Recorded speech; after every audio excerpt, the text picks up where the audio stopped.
Abani one gara aga ka gọọmenti nke Anambra steeti wepụtara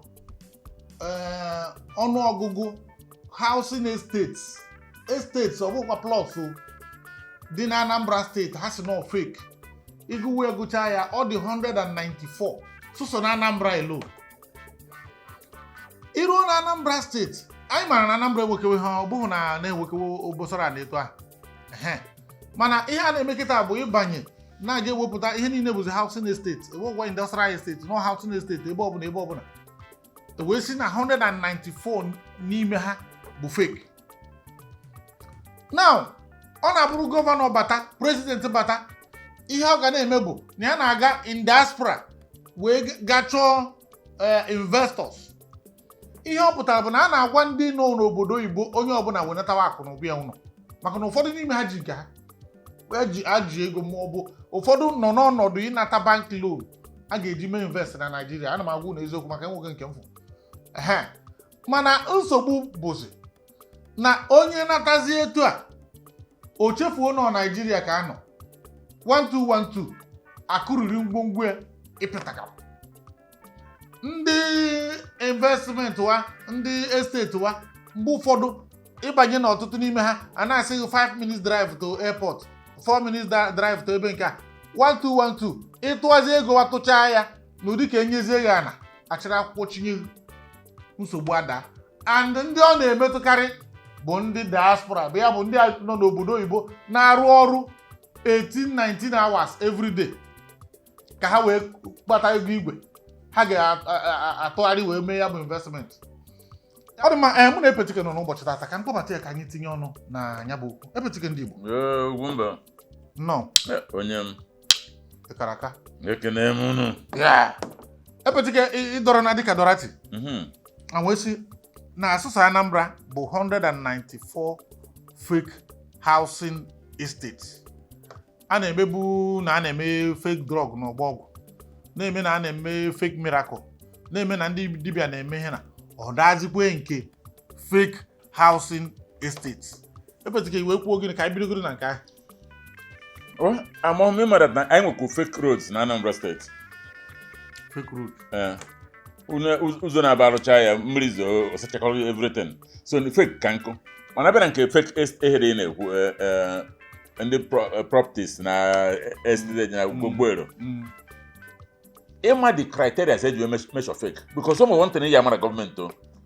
Ndị nke adị qualified ọ ndị apụga nwe ndị NDC nwere ndị nke ọzọ because o nwere ihe dị na Anambra government. As long as a na-eme APC as long as na ihe onye apụga Moses na-eme fake. So n'ihe bịa check na those people edelisi na ha bụ ndị apụga maka ọ bụ na nwa ndị apụga I tell you for free that na that time bụ victimization ka ọ bụ because onwe ha eme mmasị na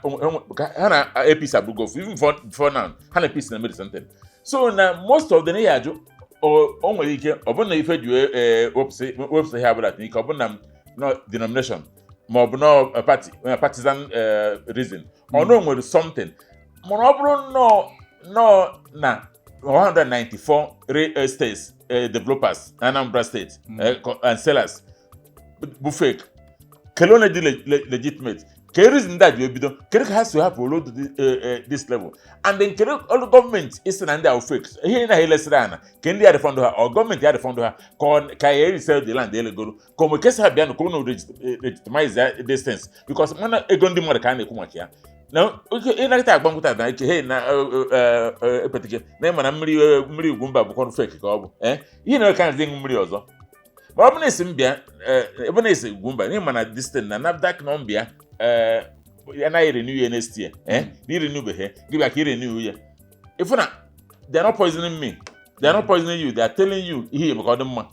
so na isi that na 194 bụ fake ị na-egbu ife na-egugo na nakapa because ụfọdụ n'ime ha nwere ike sef enwe heart failure so ihe na-ekwu bụ si gwa anyị criteria si eji choose 194 ahụ. Ọ dị mma n'itinye ọnụ na nke m ama m na mgbe ụfọdụ ndị gọọmenti chọọ ịchọ okwu ma ọ bụ na ha chọrọ ka ha kpata ego ịma na IGR na-ewuzi ndị ọbụla jizi eme ihe na IGR bụ 10 emena m ya 20 million ma ọ bụ na enwere onye chọrọ ha okwu irivoke C of O bụ ihe na-ewuzi ebe ọbụla na Lagos nke a ka bụ iji gba ama ọ bụrụ na ị nọ ihe dịka okoko ozi anyị nwetara na-egosi na site n'ebe a kpọrọ Igbeneri gbadawazie gawa Ịsachi na gọọmenti ewerugo ya bụ ana ya bụ na ọtụtụ ndị mmadụ na-agba ọrụ ugbu a kpurukpuru ka ha wee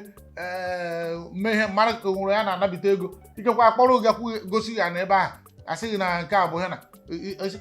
agwabukwuru na ebe a ruru 80 million asịghị weta 30 million na enweziri eto osisi na enidiri ego na achọrọ ịga meka maọbụ na achọrọ ịga nka biko ọ bụrụ na ịbụ onye Igbo aka ya abakwa n'ebe ahụ nke a wee ndị dị iche mana ọzọ wee bụrụ na ọ bụrụ na gọọmenti n'ebe ọbụla ha niile na-eme ya mana Enugu ọka nkụ kama na anyị chọrọ bido na Anambra bụ na Anambra wepụtara isi nke ha na mgbe ụfọdụ ego ka ha na-achọ ka ndị a weta ego ana ego a na-akwado akwụ maka na eji m nke enwere ofu anyị gara n'ime ewepụtara ndị na-ekiri anyị mgbe gara aga Ọja Adịla Estate dị n'ebe n'ebe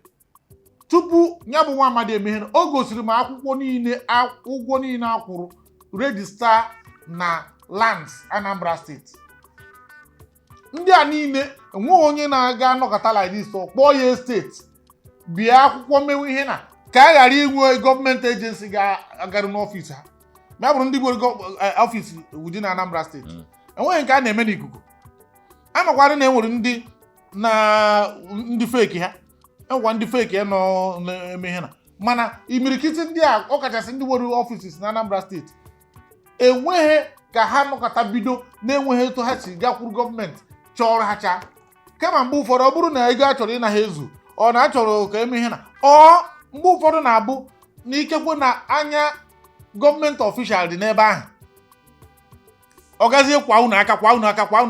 ka unu wee bịa nso ka a kpawazie ọsọ unu na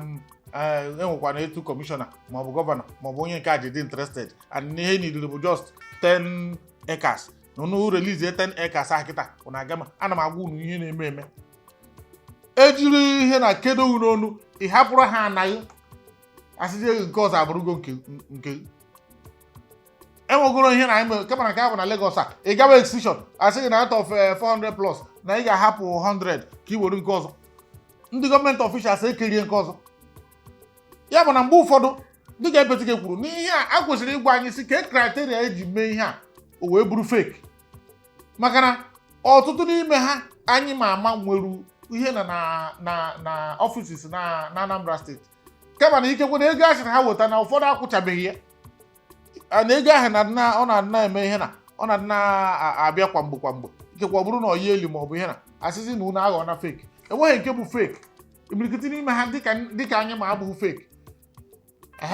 mana ebe ọzọ anyị ga-atinye ọnụ tupu anyị eme ihe na bụ ihe gbasara ndị be anyị na ego anyị maka ka a na-ekwu ọnwa ka a na-ekwu ọnwa enwekwara ndị fake nọ n'ime esteti enwere ọtụtụ ndị egwuru wayo si ha na nke a bụ 10 minutes drive na nke a bụ 5 minutes drive atụwa ego tụcha ego kwụcha ụgwọ ana akwụkwọ afọ o kwuru mgbe a n'Enugu nwanne anyị nwoke Okwuru Ọra nwere ana ọ na-ere ma nke ya na Kanu Nwankwo mere na ọtụtụ ndị mmadụ dịka influencer si n'aka ego ọ na-eme n'ọda steeti ọ na-abụ erute etu a asịghị na ihe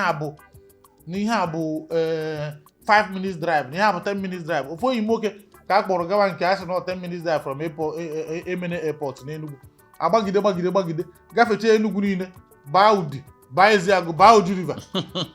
ọ sị ya nwoke m 10 minutes drive a ọsị m ka a na-ekwu na onye ya na-aga iche ekiri ana ahụ n'obodo oyibo kpọrọ ya na fon si ya nna unu erube ya sị ya na 10 minutes a dịkwa ka emere mistake wepụ ofu zero dị n'azụ ya na 10 minutes akwa 100 minutes so ikekwa ọ bụrụ na ị gụtaghị adịkwa ama ya nọkọtajesi onye na ọ bụrụ na ụtọ ka ị chọrọ ịtọ ya ma mana ihe esoghi akross na-eru ha na n'ukwu osisi a ya na-echi azụ erugwana ma ụtọ na ochi azụ so Epetike iwe kwuo gịnị n'ihe gbasara esteti Ntanimo ndị mmadụ na-agafusi ego ha maka na a sịrị bịa mee invest biko Ugwumba ohe gbasara real estate amụm nke bụ fake na original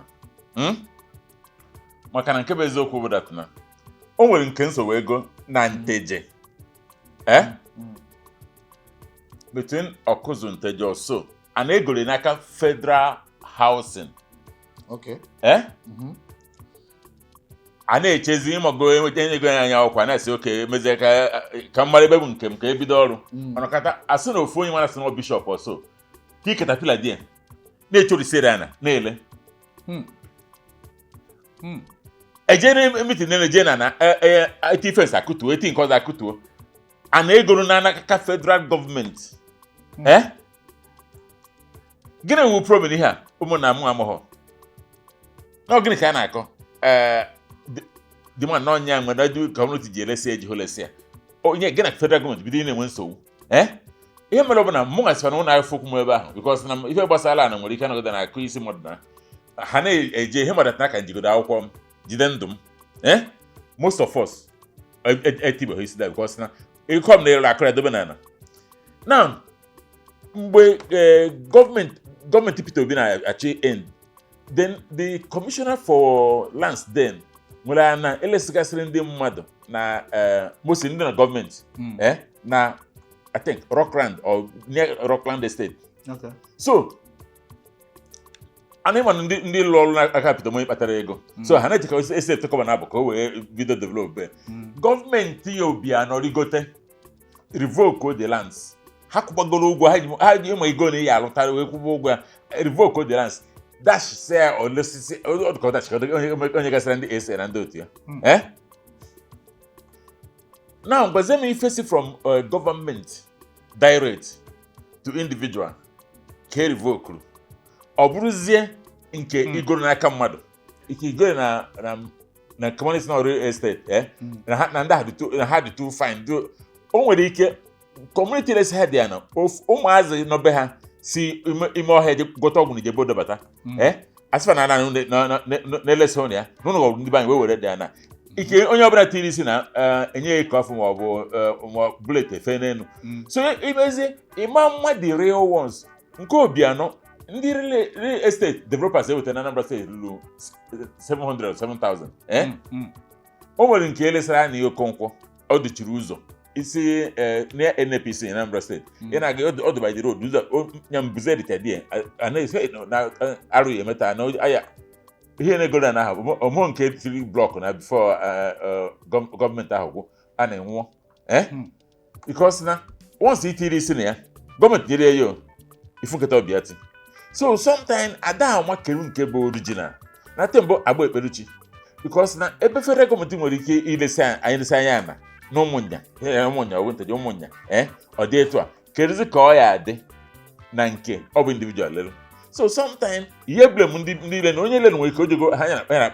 community kpacha ọfụma kwụ ụgwọ na-ekwesịrị ịkwụ jee na gọọmenti kwụ ụgwọ ekwesịrị ịkwụ along the line something adapụta mana ndị ekwesịrị gọọmenti kwesịrị na-protect ya because asịghị na ndị land speculators gọọmenti ka bụ land speculators because na gọọmenti anọgideta revoke ha na hama like nke Sorodo ji eme na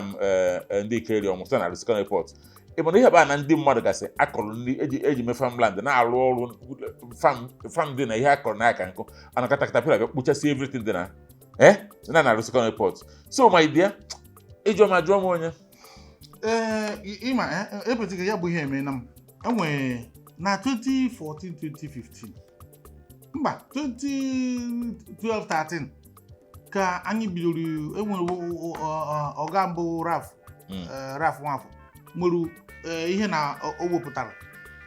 ọ bụrụ ya na onye obodo a bụ ihe na-eme o wee yowe ihe niile yochacha ọfụma wee kpọbata ka Ugwumba bata n'ime as media partner mgbe ahụ na-epromote ya na NTA na-epromote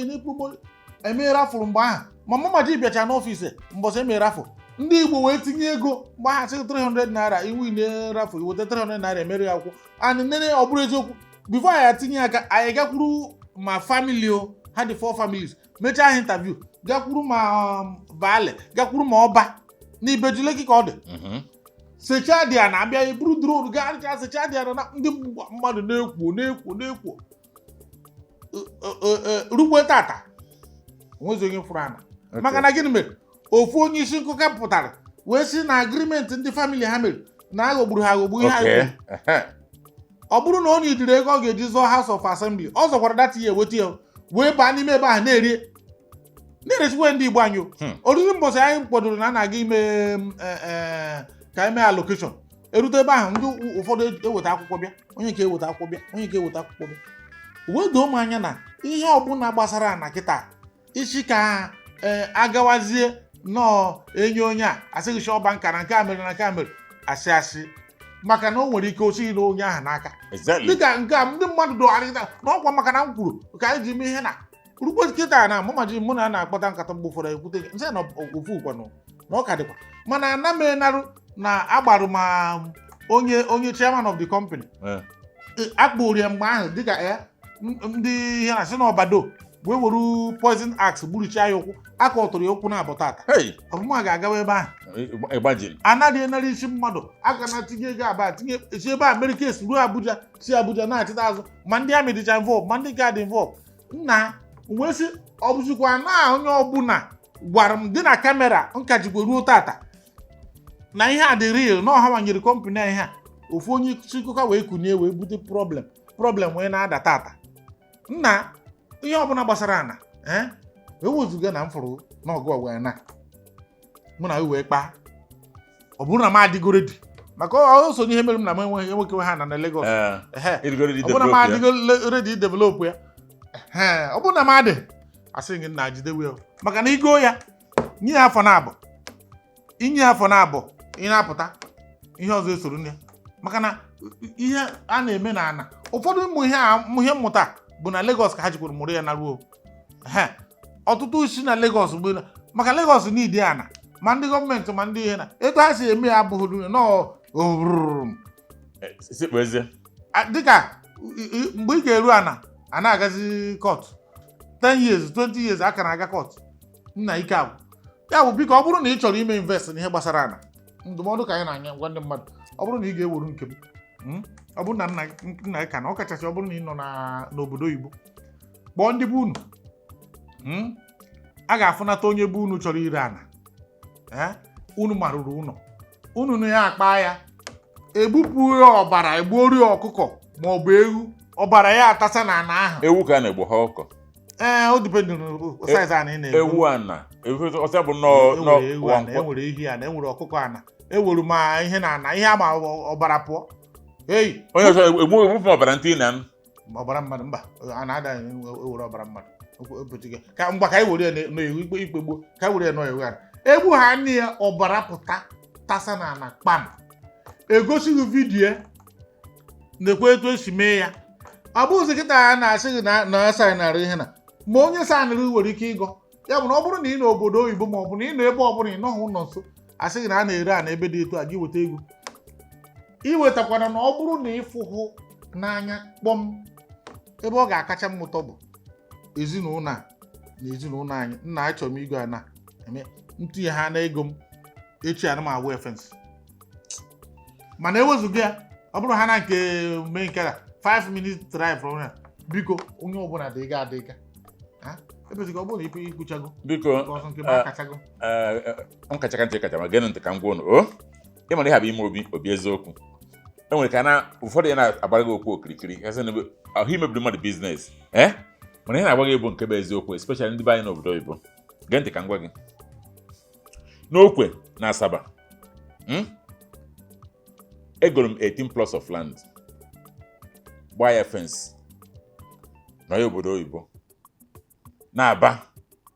na in the next 5 years mbata ka m rụọ factory rụọ nke ọzọ azụ ihe a n'ife mmadụ agwa m enitero until nata wee jee the place pụta mana ọ dị ka ọhịa because na ụmụ this man go ebe a ka ọ dị so we pụta from this place yes not because njekwubo the person I go there n'aka ruo mba nchọbịa bụ na ọ nọzi na Lagos ọ nọzibe ha nọ na Lagos mkpọọ na fon wee sị m biko m bịa m ebe ọ na Lagos chọrọ abịa nsa kezi ihe mere na nlụrụ ebe niile ọ sị m biko maka onye bụ chairman si na abrozi chairman na ụmụ be ha si Lagos bata si na ego dị n'ọfịa wee bụrụ ọgwụ na egbe baa n'ọfịa